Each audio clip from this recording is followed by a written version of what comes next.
Et bonjour à tous. Dans cette nouvelle vidéo, je vais enfin changer mes plaquettes de frein. Alors par contre, j'ai eu quelques soucis au démontage, quelques surprises.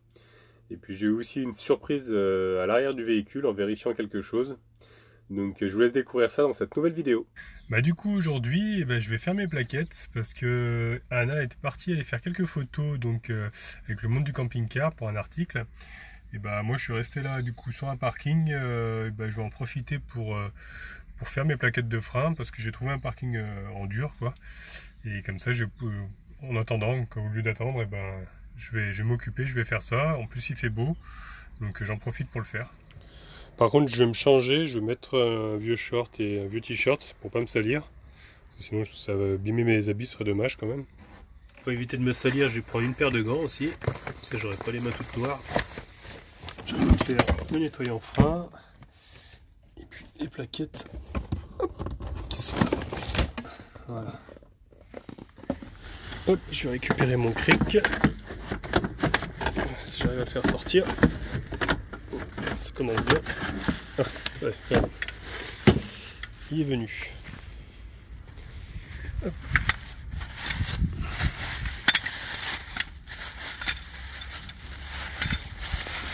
Voilà, j'ai une petite caisse à outils avec quand même quelques outils. Hop, je vais prendre ça pour mon cric. Il me faut aussi la clé de 22 pour démonter les roues, c'est celle-ci. Voilà, j'ai placé le cric. Maintenant je vais desserrer les vis. Donc j'ai pris un marteau, comme ça je vais moins me fatiguer à desserrer.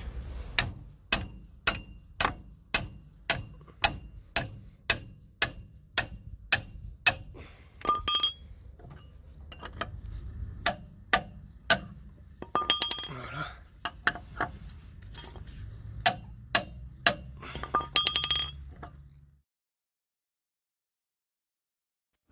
Du coup, là j'ai mis la roue dessous pour pas que ça tombe au cas où. Parce qu'on sait jamais, pour pas que si jamais le cric s'en aille, que ça tombe quoi. Donc là j'ai mis ça là, au moins ça bougera pas. Alors par contre il était vraiment temps parce que le disque il commence vraiment à être usé. Il commence à toucher. Maintenant je vais repousser les plaquettes grâce à mon burin plat. Voilà, la vis est retirée. Maintenant je vais pouvoir retirer l'étrier. Hop, avec les plaquettes.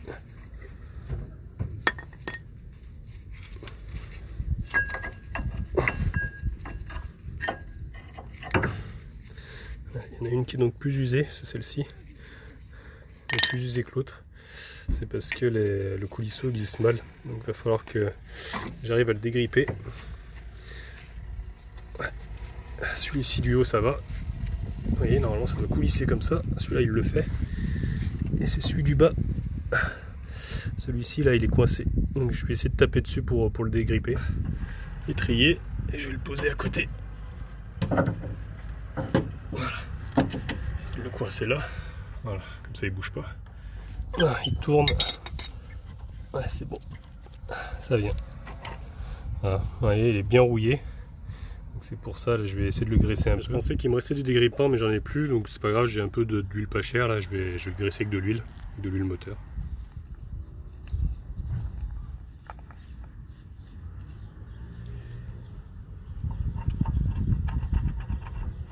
Voilà. Ça bien gras, bien de partout.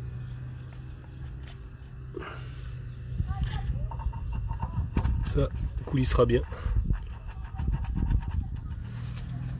Ouais, j'en ai mis là aussi, sur le deuxième. Comme ça, ça sera bien gras. Il y a quand même une sacrée différence entre les anciennes plaquettes et les nouvelles. Il y a quand même beaucoup plus de matière. Ce que je vais faire, c'est que je vais limer un petit peu le bord ici et ici. Parce que comme le disque est usé et qu'il y a un petit rebord ici et ici, pour éviter que ça siffle quand on freine. Donc je vais mettre un petit coup de lime avec ma petite lime. Ça c'est important de le faire quand on ne change pas les disques. Sinon ça siffle après.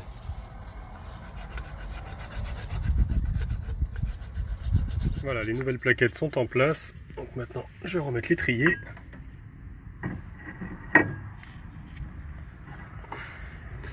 Voilà, hop.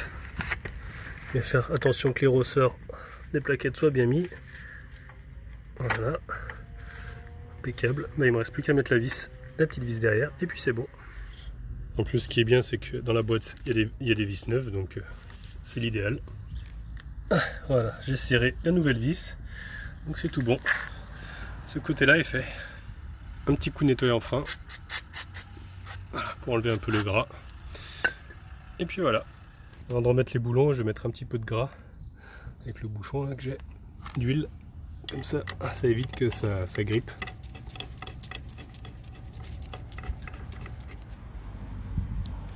Voilà, bah, j'ai redescendu la roue, donc ce côté est terminé. On n'a plus qu'à faire la même chose de l'autre côté maintenant. Voilà, ce côté-là, j'ai repoussé déjà la plaquette. Et c'est pareil, les coulisseaux sont grippés aussi, donc il va falloir que je fasse pareil que l'autre côté. Et une fois n'est pas coutume, ce côté-là, c'est pire. C'est tout rouillé, parce qu'il manque le soufflet.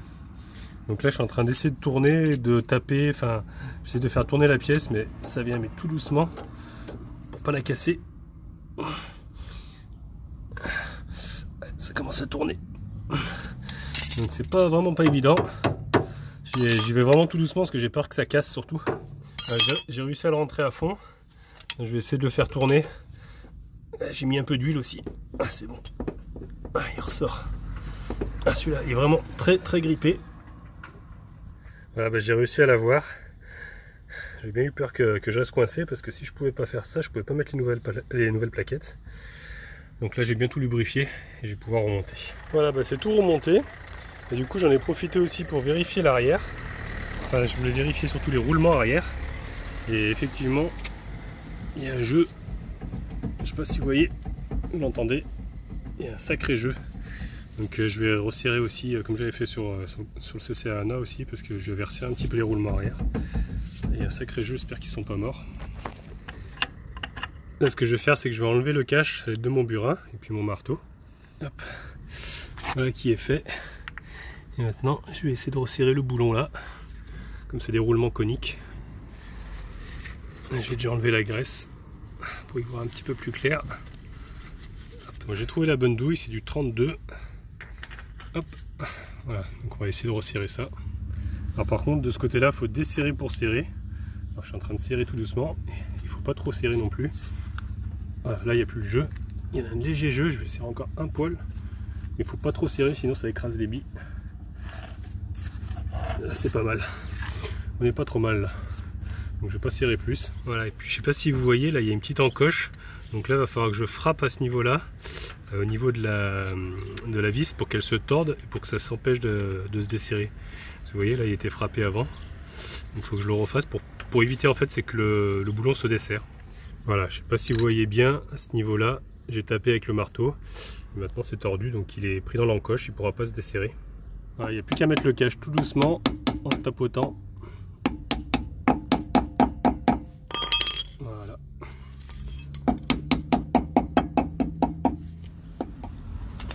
Voilà, bah, je vais contrôler maintenant l'autre côté pour être sûr que les deux sont bien serrés. Voilà, bah, j'ai levé ce côté là.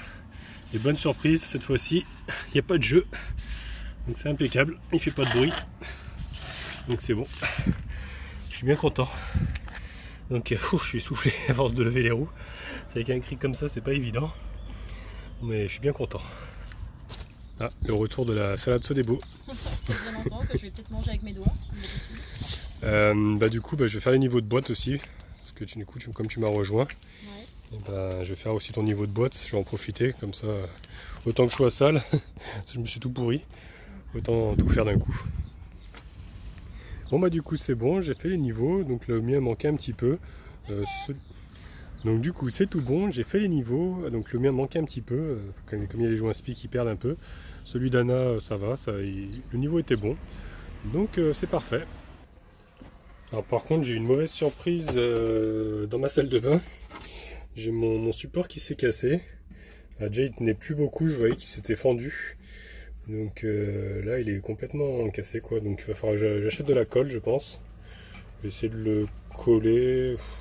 Ou alors peut-être il faudra que je mette une plaque. Je suis en train de penser parce que je sais même pas si avec de la colle ça va tenir. Il y avait un deuxième gobelet déjà qui s'était décollé mais celui-là il est décollé maintenant. Donc il faudra essayer que soit j'en achète un autre ou alors j'essaie de le refixer en le collant, je sais pas. Parce que c'est là où je range mon dentifrice et et ma brosse à dents. Et puis bah, comme je suis juste à côté d'un rayon de bricolage, j'ai envie d'acheter aussi, c'est un joint, une sorte de mousse que je vais mettre en fait entre la cuvette, entre les deux cuvettes. Bon, je ne vais pas ouvrir parce que le toilette n'est pas forcément vide, mais je vais mettre un joint entre les deux pour éviter que les odeurs sortent, parce que comme il y a un peu de jour, il y a un léger jour, et je voudrais mettre une sorte de joint que je vais coller à la cuvette, et comme ça ce sera bien hermétique, comme ça il y aura moins d'odeur, parce que parfois il y a un petit peu d'odeur qui remonte quand même. Et c'est pas très agréable, donc je vais essayer de voir si à Brico il y aurait peut-être un joint autocollant ou quelque chose comme ça. Parce que pour tout vous dire, en fait j'ai fait ça sur un parking, enfin le parking de Carrefour. Bon, je dérangeais personne, j'étais vraiment dans le fond du parking. Et j'ai vu que là-bas il y avait un monsieur bricolage, donc peut-être que je vais trouver mon bonheur. Bon bah du coup j'ai trouvé ça, je pense que ça va être pas trop mal. C'est un joint qui s'écrase un peu, une mousse, donc je pense que ça va bien aller pour les toilettes. Par contre la colle est un petit peu chère, donc je ne vais pas la prendre ici. Je vais plutôt faire un système, je vais essayer de le revisser en fait. Parce que je crois que je dois avoir ce qu'il faut dans mon tiroir. J'ai un tiroir où il y a un petit peu de bazar, donc j'essaierai de le réparer comme ça. Du coup, aussitôt acheté, aussitôt posé, voilà, je suis en train de le mettre là. J'ai nettoyé un petit peu avec le nettoyant frein pour que ça accroche bien. Et je vais faire tout le tour avec le joint. Donc voilà ce que ça donne. Ici j'ai dû mettre 2 épaisseurs, parce qu'il y avait plus de jours de ce côté-là. Et du coup voilà, là ça ferme bien. Normalement ça va être hermétique. Donc c'est plutôt pas mal. J'allais oublier le truc bien important, c'est bien de pomper sur les freins une fois qu'on a changé les plaquettes, afin que les pistons ils se repoussent, parce que sinon au début on n'a pas de frein et ça peut être dangereux. Voilà, ça c'est fait. Donc je pense que maintenant je vais avoir un meilleur freinage, que c'est vrai que les coulisseaux ils étaient bien grippés et du coup la plaquette elle travaillait pas correctement. Donc là moi, je pense que je vais avoir un meilleur freinage. Bah, du coup c'est impeccable, franchement les freins freinent vachement mieux. Et en plus j'ai plus de bruit, j'avais un bruit de roulement et bah, je l'ai plus du tout. Donc ça fait plaisir. Je me sens vraiment plus en sécurité maintenant. Les freins neufs, un roulement resserré. Donc franchement ça me fait plaisir, on va pouvoir rouler tranquillement sans avoir de soucis en tête. Donc je suis plutôt content. Voilà, c'est tout pour aujourd'hui. Donc vous avez vu que j'étais en route, je suivais Anna pour aller quelque part. Mais en fait on allait à la rencontre d'une famille nomade. Une famille on m'a souvent dit du mal en commentaire dans mes vidéos. Moi j'avais pas trop d'opinion parce que je les avais pas rencontrés. Et ben comme quoi faut pas écouter les autres, faut pas écouter les dires. Faut vraiment rencontrer les gens avant de se faire une idée sur eux. Parce que c'est vraiment des gens adorables, une famille vraiment adorable, on a vraiment passé une bonne soirée ensemble. Donc je vous laisserai découvrir ça dans la vidéo d'Anna, c'est elle qui a filmé cette rencontre. Moi de mon côté j'ai fait quelques photos et puis j'ai récupéré aussi des photos d'abonnés qui étaient présents aussi sur le spot et qui m'ont envoyé des photos vraiment adorables aussi, très gentil. Il y a actuellement un petit indice à côté de Wilson, donc ceux qui connaissent je pense qu'ils ont déjà compris. En tout cas j'espère que quand même cette vidéo vous aura plu, même s'il n'y a pas eu beaucoup de balades, là c'était vraiment de la mécanique.